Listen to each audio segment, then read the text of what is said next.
Hi friends, అందరికీ good morning అండి. అందరూ బాగున్నారా? నేనైతే బాగున్నాను. ఈరోజు వీడియో ఏంటంటే మనం స్టవ్తో పని లేకుండా ఒక సింపుల్ స్వీట్ అయితే చూద్దాము. వీడియోలోకి వెళ్ళిపోయే ముందు మా వీడియోస్ మీకు నచ్చినట్లయితే ఫ్రెండ్స్ వెంటనే లైక్ చేయండి, షేర్ చేయండి, కమెంట్ చేయండి. అట్లాగే సబ్స్క్రైబ్ చేయడం మాత్రం మర్చిపోదు ఫ్రెండ్స్. అందరు వీడియోస్ చూస్తున్నారు కానీ ఎవరు సబ్స్క్రైబ్ చేసుకోవట్లేదు. వీడియో నచ్చితే మాత్రం ఖచ్చితంగా సబ్స్క్రైబ్ చేసేసుకోండి. ఇంకా లేట్ చేయకుండా వీడియోలోకి అయితే వెళ్ళిపోదాము. ఫస్ట్ ఒక గిన్నె తీసుకొని ఇందులోకి ఒక 2 టేబుల్ స్పూన్స్ కానీ 3 టేబుల్ స్పూన్స్ కానీ గీ యాడ్ చేసుకోండి. గీ లేని పరిస్థితుల్లో మీ దగ్గర డాల్డా కానీ లేకపోతే ఫ్లేవర్లెస్ ఆయిల్ ఉంటుంది కదా, అదైతే యాడ్ చేసుకోండి. ఇది యాడ్ చేసుకున్న తర్వాత మనం ఒక కప్ కానీ గ్లాస్ కానీ క్వాంటిటీతో షుగర్ అయితే యాడ్ చేసుకోవాలి. నేనైతే గ్లాస్ తీసుకున్నాను. ఒక half glass sugar powder add చేసుకుంటున్నాను. షుగర్ని పౌడర్ చేశాను. మీరు కావాలనుకుంటే డైరెక్ట్గా షుగర్ వేసుకున్నా పర్లేదు, కానీ షుగర్ పౌడర్ వేసుకుంటేనే షుగర్ తొందరగా కరిగిపోతుంది. కాబట్టి మనము స్టవ్ కూడా వెలిగించట్లేదు కదా, కాబట్టి పౌడరే యూజ్ చేయాలని చెప్పి పౌడర్ యూజ్ చేశాను. ఈ రెండు బాగా కలిసిపోయేటట్టు బాగా మిక్స్ చేసుకున్నాను.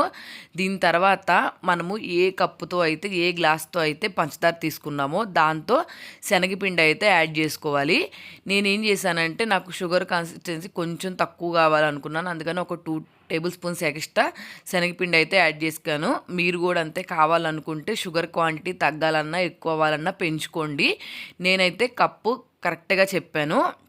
నెక్స్ట్ ఇదంతా బాగా కలిసిపోయేటట్టు ఒక 2-3 టైమ్స్ మిక్స్ చేసుకోవాలి.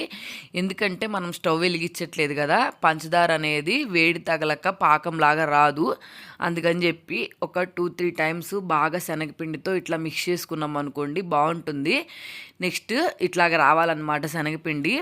తర్వాత మన పాలు ఉంటాయి కదా ఇంట్లో, వేడి పాలు అంటే వేడి చల్లార్చిన పాలు అన్నమాట. ఇవి ఇట్లాగా మిక్స్ అయిపోయేటట్టు అంటే చపాతీ డౌ లాగా అయ్యేటట్టు మిక్స్ చేసుకోవాలి. నేనైతే కాచి చల్లార్చిన పాలు వాడుకున్నాను. మీరు లైట్గా గోరువెచ్చగున్న పాలు వాడుకున్నా సరిపోతుంది. మరీ వేడిగా ఉండకూడదు, వేడిగా ఉంటే జావ జావ అయితే అయిపోతుంది. నెక్స్ట్ మనకి పాలు ఎంత అవసరం అవుతాయో ఇట్లాగా చెక్ చేసుకుంటా దీన్ని చపాతీ పిండి డౌ లాగా అయితే మిక్స్ చేసుకోవాలి. చాలా సింపుల్గా రిలేటివ్స్ ఎవరైనా వస్తారన్నా కానీ మనకి ఏదైనా రెగ్యులర్గా తిని తిని బోర్ కొట్టినా ఇట్లా డిఫరెంట్గా ట్రై చేయొచ్చు. అసలు గ్యాస్ స్టవ్తోనే పని ఉండదు.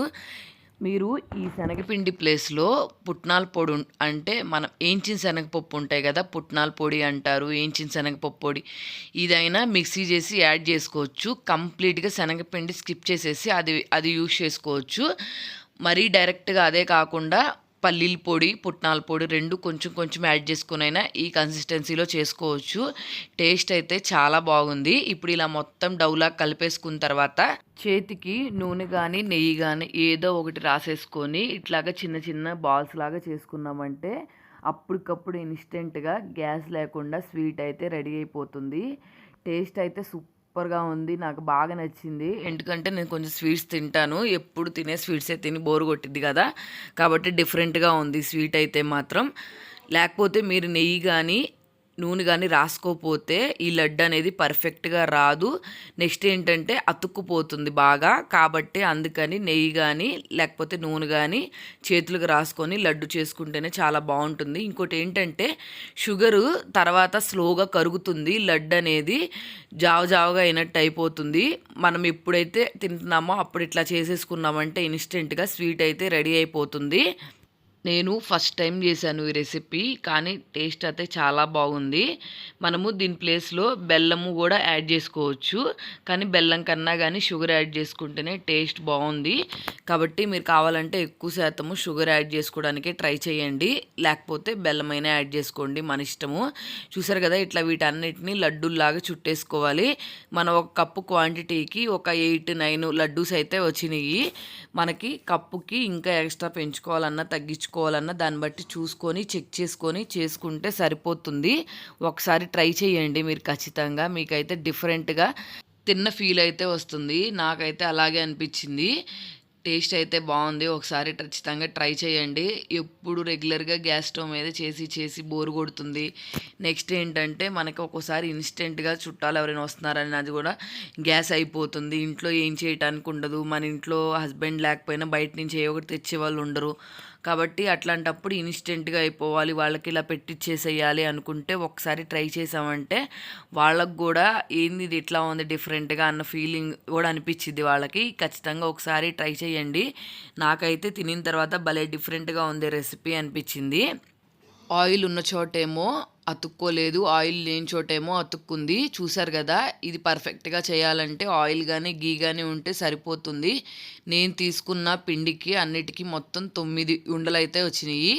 సడన్గా రిలేటివ్స్ వస్తున్నారు అంటే ఇంతకన్నా ఏం కావాలండి, పర్ఫెక్ట్గా స్వీట్ అలాగే కొత్తగా వెరైటీగా అయితే రెడీ అయిపోయింది. ఒకసారి మీరు ట్రై చేయండి. ట్రై చేసి మీకు ఎలా వచ్చిందో కింద కమెంట్ సెక్షన్లో కమెంట్ చేయండి, వర్క్ అయిందా లేదా అని చెప్పి. ఆ వీడియోస్ మాత్రం మీకు నచ్చినట్టయితే వెంటనే సబ్స్క్రైబ్ చేసుకోండి, లైక్ చేయండి, షేర్ చేయండి. ఖచ్చితంగా మీకు వర్క్ అయిందా లేదా అని చెప్పి కమెంట్ సెక్షన్లో కమెంట్ చేయడం మాత్రం మర్చిపోవద్దు. స్వీట్ అయితే టేస్ట్ చాలా బాగుంది. వీడియో నచ్చితే సబ్స్క్రైబ్ చేసేసుకోండి.